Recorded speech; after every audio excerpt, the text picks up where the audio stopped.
And hello again, everybody, from the national headquarters of RT America. I'm Rick Sanchez.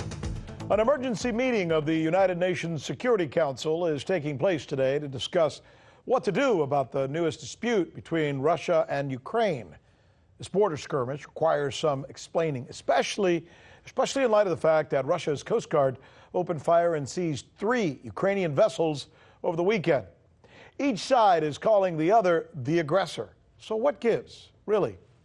Well, we here at RT America, we are especially keen on giving the story the attention it deserves, as we are compelled to make sure that we present the facts with the highest degree of accuracy and transparency. First, the visuals, because you almost have to see this part of the world to be able to understand this story. This is the map as it is, explaining the area that we're talking about. As you see, this area over here is the Russian Federation. Important to note, this green that you see over here is Ukraine, and here is the Crimean Peninsula, still Russian. Of course, well, the area in question comes here. This is the Sea of Azov. This is the Black Sea. The only way to get from the Black Sea into the Sea of Azov is through here, this small strait. It's called the Kerch Strait. Now, let's go in tight real quick so we can get a little better shot of this. Go ahead. If you can go in a little bit tight on this, Kevin. There you go. Thank you. All right. So as you see, the strait is very narrow. There's about an 11-mile bridge that connects these 2 pieces of land. Well, what's happened is that for 4 years now, the Ukrainian Navy vessels have been going in and out of this strait without incident. Nothing has happened, no problems. They basically communicate before they get there, they're coming, and then they get permission. This time, for some reason, going through or coming out of this strait, something went wrong. So Ukrainian Navy officials are saying 2 of its gunboats and a tugboat were purposely attacked by Russian ships while they were simply here minding their own business, trying to get back into the strait. Russian military officials say no, the vessels were way off course in Russian territorial waters. They admit that they fired and seized them, but only after warning them and after they, according to the Russians, simply did not stop. So this is the area that we're talking about. Now, the question, of course, is what really happened? Well, until all the facts are really in, and this thing only happened within 48 hours, that question may best be examined by considering who has the most to gain or who has the most to lose in this international incident. Ask yourself what Russia, on the brink of a potential meeting with the U.S. at the G20, would have to gain by attacking Ukrainian vessels. It's a question. Next question. Ask yourself what the Ukrainian president, on the brink of an election, would have to gain with this incident. Question.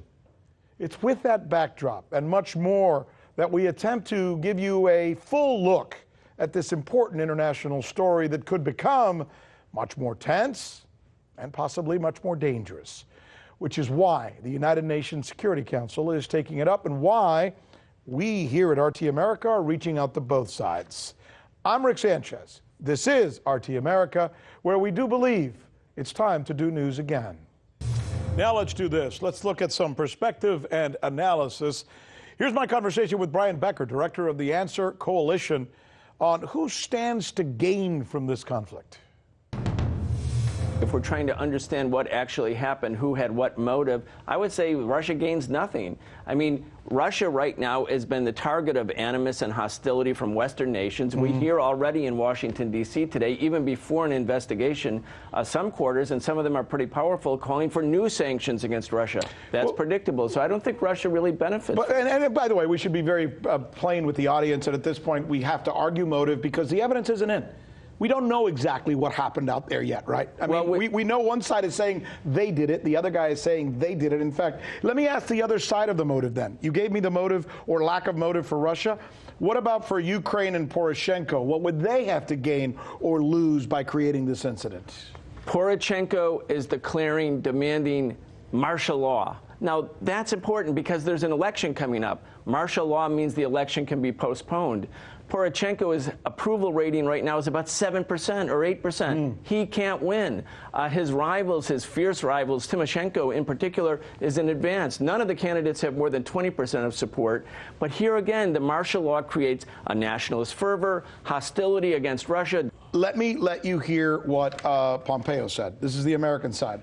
The United States condemns, Secretary of State, by the way, the United States condemns this aggressive Russian attack. We call on Russia to return Ukraine, its vessels, and detained crew members, etc. What's interesting about this is it sounds like Pompeo has already, without hearing the evidence, decided Russia's to blame.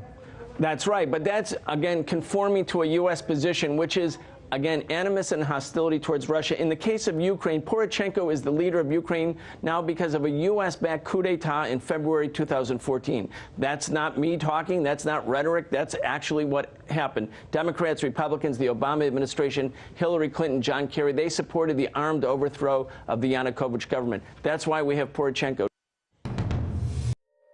Hey YouTube, thanks for checking out our channel. We hope you enjoyed the video. We have tons of content for you just like this. For more of RT America's one-of-a-kind news and analysis, be sure to subscribe and never stop questioning more.